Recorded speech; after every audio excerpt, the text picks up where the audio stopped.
Hello everyone. तो कैसे हैं आप सभी।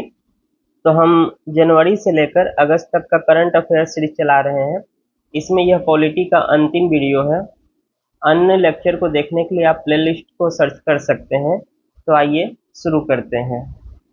तो सबसे पहला न्यूज है अनुसूचित जातियों का उपवर्गीकरण, सब classification of scheduled caste. Supreme court ने 7 न्यायाधीशों की संविधान पीठ ने पंजाब राज्य एवं अन्य बनाम दविंदर सिंह और अन्य वाद 2024 में निर्णय दिया कि अनुसूचित जातियों का उपवर्गीकरण भारत के संविधान के अनुच्छेद 14, 15(4) और 16(4) के तहत स्वीकार्य है।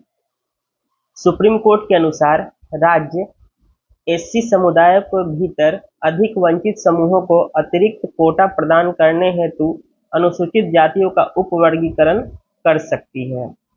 इसके पहले जो सुप्रीम कोर्ट ने निर्णय दिया है, ईवी चिनैया बनाम आंध्र प्रदेश राज्य 2005 में सुप्रीम कोर्ट ने निर्णय दिया था कि संविधान के अनुच्छेद 341(1) के तहत अधिसूचित अनुसूचित जातियां सजातीय समूह के एक ही वर्ग से संबंधित है, अतः उन्हें आगे उपवर्गीकृत नहीं किया जा सकता है। तो ये जो दो केसेज हैं आपको याद रखना है।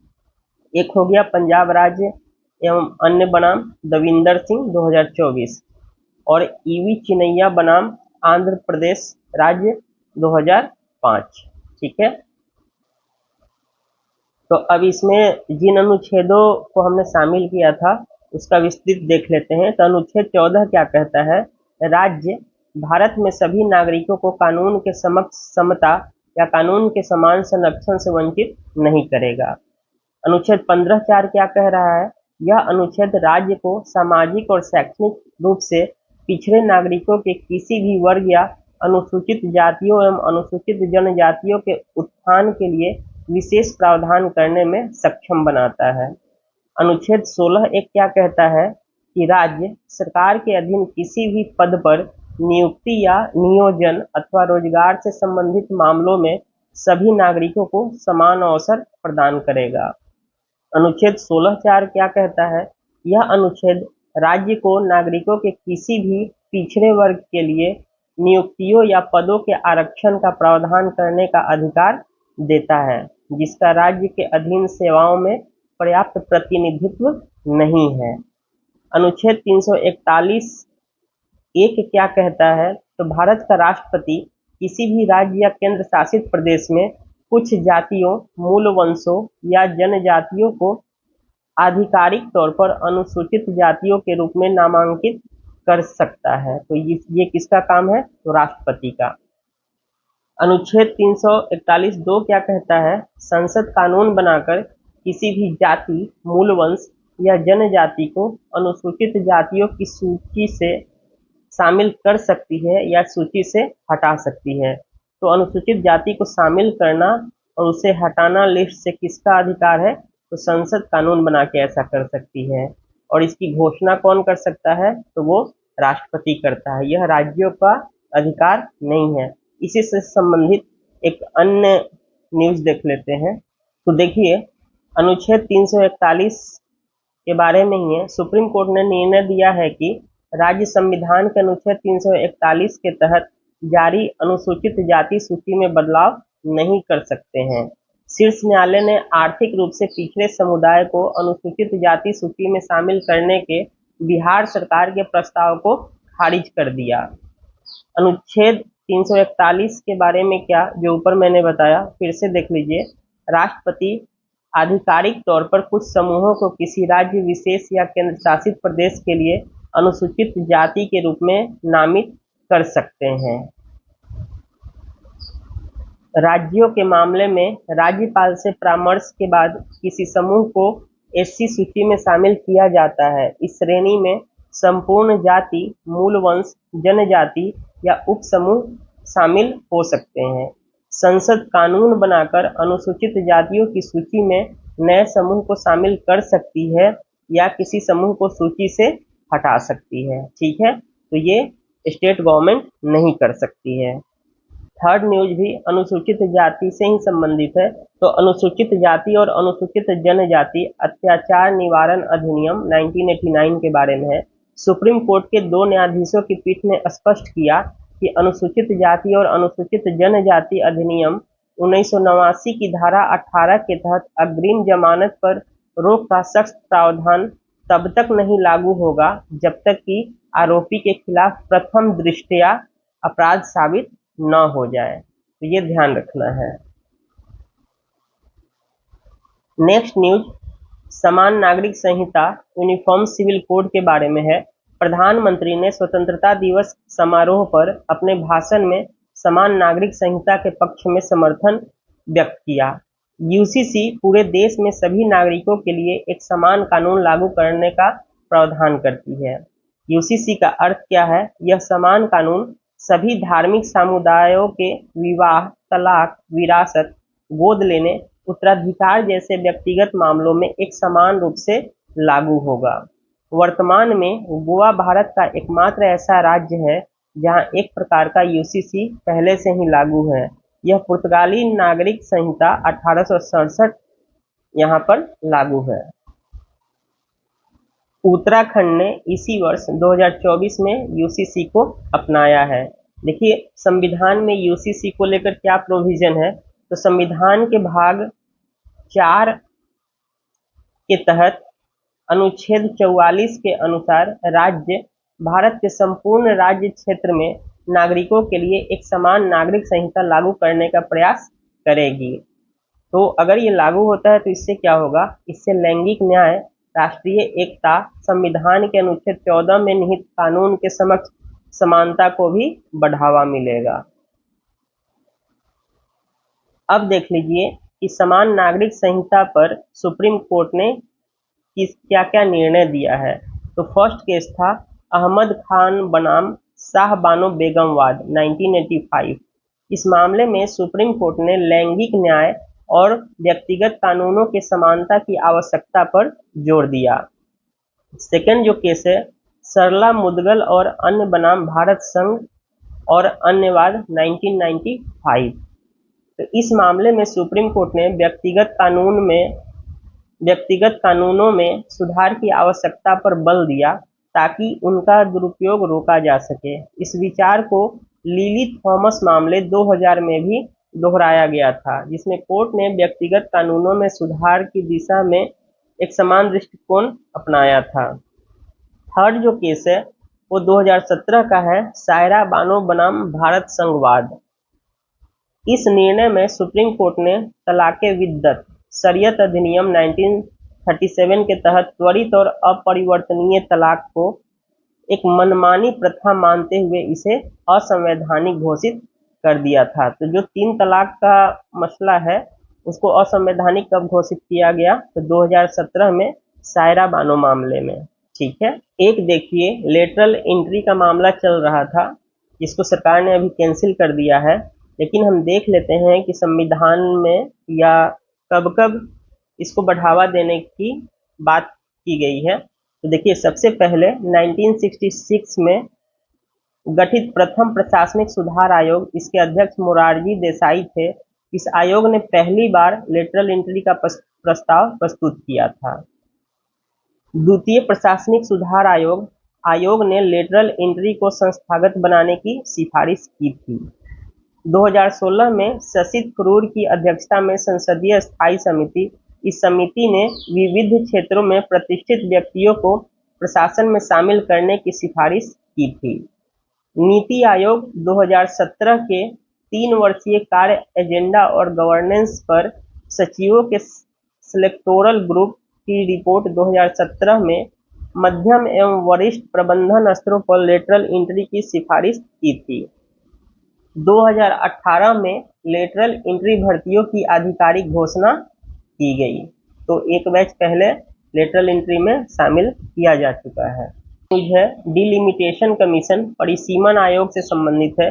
देखिए अब तक हमें पता था कि परिसीमन आयोग जो भी निर्णय लेता है उसकी न्यायिक जांच नहीं हो सकती है, लेकिन किशोर चंद्र छगन लाल राठौर मामले में सुप्रीम कोर्ट ने निर्णय दिया कि परिसीमन आयोग के किसी भी आदेश के स्पष्ट रूप से मनमाने होने और संवैधानिक मूल्यों के अनुरूप नहीं होने पर संवैधानिक न्यायालयों को उन आदेशों की समीक्षा करने का अधिकार है। तो अभी यह समीक्षा के दायरे में आ गया है, इसका भी जुडिशियल रिव्यू किया जा सकता है।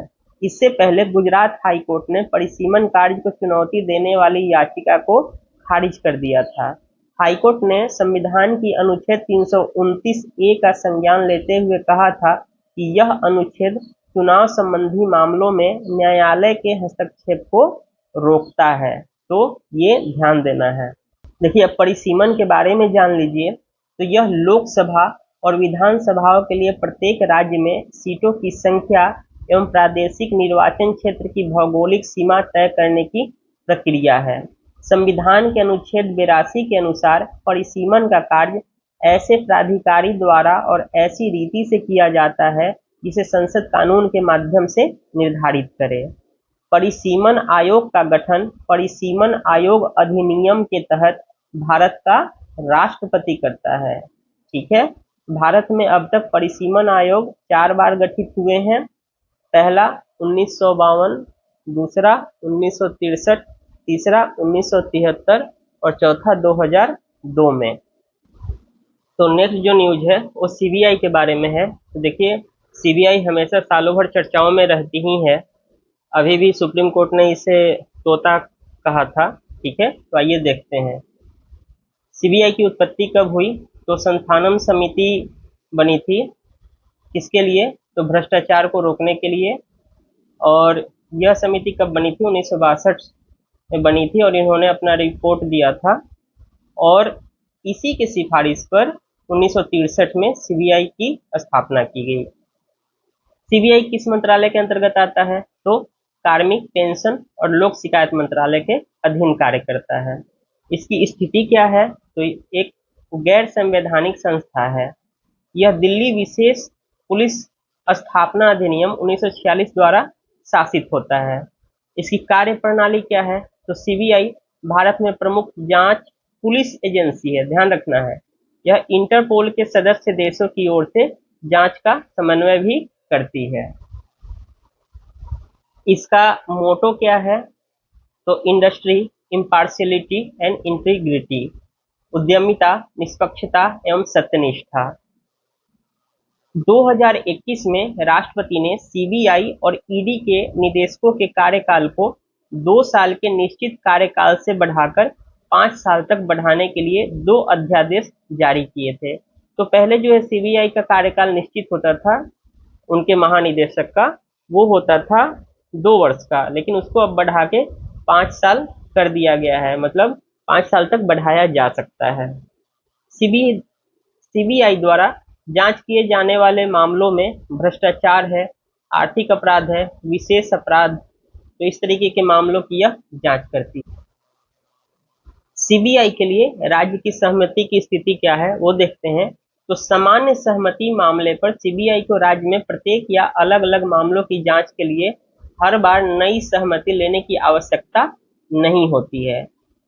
डीएसपी ई अधिनियम की धारा 6 राज्य सरकार को सीबीआई अधिकारी को सहमति देने या सहमति न देने का अधिकार प्रदान करता है।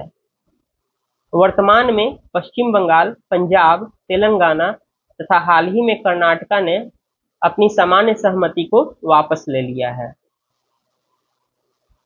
केस विशेष के संबंध में सहमति के तहत सीबीआई को प्रत्येक केस की जांच करने से पहले राज्य सरकार से अनुमति लेना अनिवार्य होता है। तो स्पेशल केस होगा तो राज्य से अनुमति लेना अनिवार्य होता है। नेक्स्ट जो है सेंट्रल इंफॉर्मेशन कमीशन के बारे में है, केंद्रीय सूचना आयोग। सुप्रीम कोर्ट ने निर्णय दिया कि केंद्रीय सूचना आयोग के पास बेंचों को गठित करने और नियम बनाने की शक्ति है। अब देख लेते हैं कि केंद्रीय सूचना आयोग है क्या। तो इसकी उत्पत्ति आरटीई, राइट टू इंफॉर्मेशन, सूचना का अधिकार अधिनियम 2005 के तहत गठित एक वैधानिक संस्था है। ठीक है, तो ये कैसा है? तो स्टैट्यूटरी बॉडी है।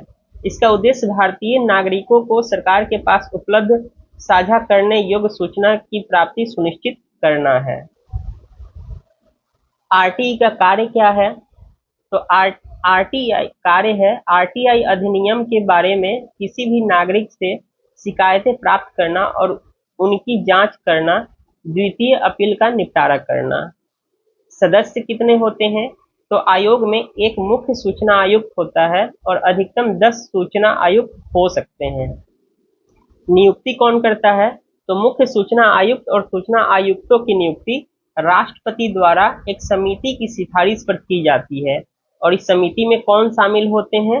तो प्रधानमंत्री समिति के अध्यक्ष होते हैं। लोकसभा में नेता प्रतिपक्ष, प्रधानमंत्री द्वारा नामित कैबिनेट मिनिस्टर इस समिति में शामिल होता है। इन्हीं के सिफारिशों पर राष्ट्रपति मुख्य सूचना आयुक्त और सूचना आयुक्तों को नियुक्त करती है। कार्यकाल, तो मुख्य सूचना आयुक्त और सूचना आयुक्त के पद पर नियुक्त 3 साल की अवधि के लिए की जाती है। तो इनकी नियुक्ति कितने समय के लिए होती है? तो 3 सालों के लिए। नेक्स्ट न्यूज देखिए, नए आपराधिक कानून 1 जुलाई से लागू होंगे। देश के 3 नए आपराधिक कानूनों को संसद ने 2023 में पारित किया था और वो 1 जुलाई 2024 से लागू हो गए हैं। लेकिन इसमें भारतीय न्याय संहिता की धारा 106(2) को अभी लागू नहीं किया गया है। यह धारा हिट एंड रन मामले से संबंधित है। तो देख लीजिए, पहले जो कानून था वो था भारतीय दंड संहिता 1860। उसकी जगह पर जो नया कानून आया है वो है भारतीय न्याय संहिता 2023। इसके मुख्य प्रावधान क्या है? तो छोटे मोटे अपराधों के लिए दंड के रूप में पहली बार सामुदायिक सेवा कराने का प्रावधान किया गया है। उदाहरण के लिए, किसी लोक सेवक द्वारा उसके कर्तव्यों के निष्पादन को बाधित करने के लिए आत्महत्या का प्रयास करना। इसके अलावा 18 वर्ष से कम आयु की किसी लड़की के साथ लैंगिक संबंध बनाना बलात्कार माना जाएगा, भले ही ऐसा संबंध उसकी सहमति से क्यों न बनाया गया हो। आतंकवादी कृत्य को एक अलग अपराध के रूप में परिभाषित किया गया है। दूसरा जो बदलाव हुआ है वो दंड प्रक्रिया संहिता 1973 की जगह पर भारतीय नागरिक सुरक्षा संहिता 2023 आ गया है।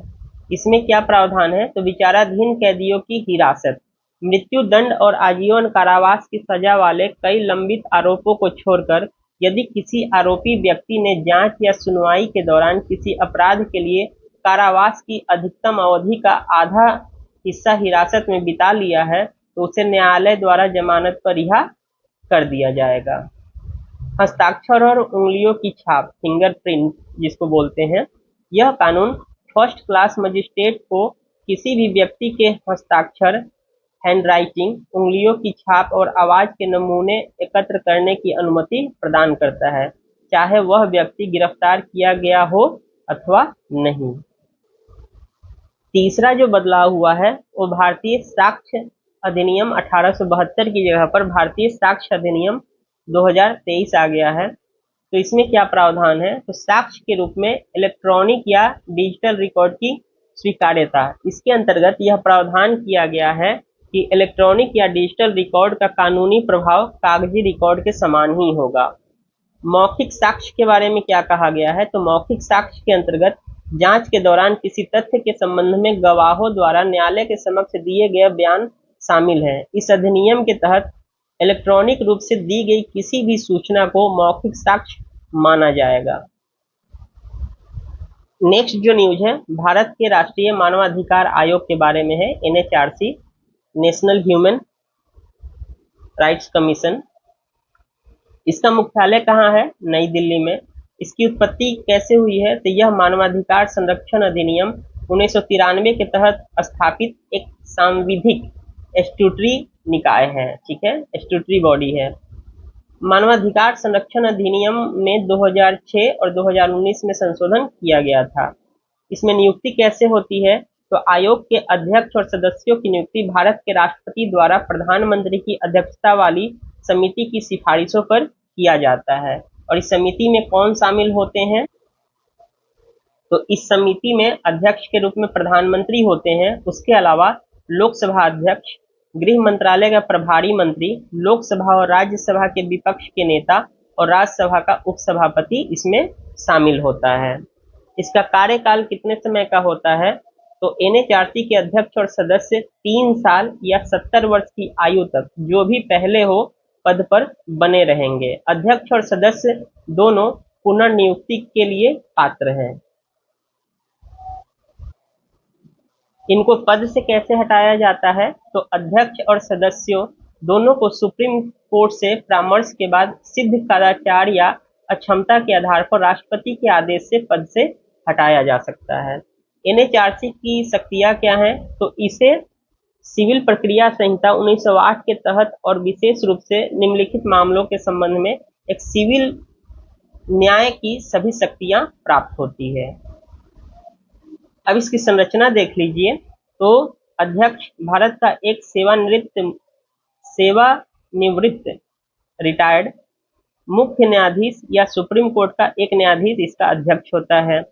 5 पूर्णकालिक सदस्य होते हैं। सुप्रीम कोर्ट का एक सेवानिवृत्त या सेवारत न्यायाधीश, किसी हाई कोर्ट का एक सेवानिवृत्त या सेवारत मुख्य न्यायाधीश, 3 अन्य सदस्य जिन्हें मानवाधिकार के मामले में विशेष ज्ञान और व्यवहारिक अनुभव प्राप्त हो में से एक जो सदस्य होगी 3 में से वो एक महिला सदस्य होगी। 7 डीम्ड सदस्य अल्पसंख्यकों, पिछड़े वर्ग, दिव्यांगजनों, अनुसूचित जाति, अनुसूचित जनजाति, बाल अधिकार संरक्षण और राष्ट्रीय महिला आयोग के चेयरपर्सन इसके अन्य सदस्य होते हैं। तो देख लीजिए कुछ जो संवैधानिक प्रावधान चर्चा में रहे हैं। तो संविधान का अनुच्छेद 243 जी स्थानीय शासन निकायों को शक्ति के हस्तांतरण के लिए मूल सिद्धांत सुनिश्चित करता है। तो जी में क्या है कि स्थानीय शासन को शक्ति का हस्तांतरण किया जाना चाहिए। अनुच्छेद 243 जे में कहा गया है कि किसी राज्य का विधानमंडल कानून बनाकर पंचायतों द्वारा लेखाओं के रख रखाव और ऐसे लेखाओं की लेखा परीक्षा के संबंध में प्रावधान कर सकता है। ठीक है, तो जो सोशल ऑडिटिंग होती है उसका प्रावधान किसमें है? 243 जे में। अनुच्छेद 243 जेड में क्या है? किसी राज्य का विधानमंडल कानून बनाकर नगर पालिकाओं द्वारा लेखाओं के रख रखाव और ऐसे लेखाओं की लेखा परीक्षा के संबंध में प्रावधान कर सकता है।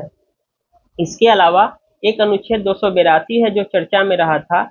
इसमें क्या है? विवेकाधीन अनुदान। यह केंद्र और राज्य दोनों को किसी सार्वजनिक उद्देश्य के लिए कोई अनुदान देने का अधिकार देता है, भले ही यह उसकी संबंधित विधायी क्षमता के भीतर न हो। तो इस प्रकार हम जनवरी से लेकर अगस्त तक पॉलिटी के करंट अफेयर्स को पूरा कर दिए हैं। अब आप प्ले लिस्ट में देख लीजिएगा और यह जो लास्ट वीडियो है इसको अवश्य देखिए। चैनल पर नए हैं तो सब्सक्राइब कीजिए, लाइक कीजिए, शेयर कीजिए, बेल आइकन को दबाइए, नोटिफिकेशन पाइए। धन्यवाद।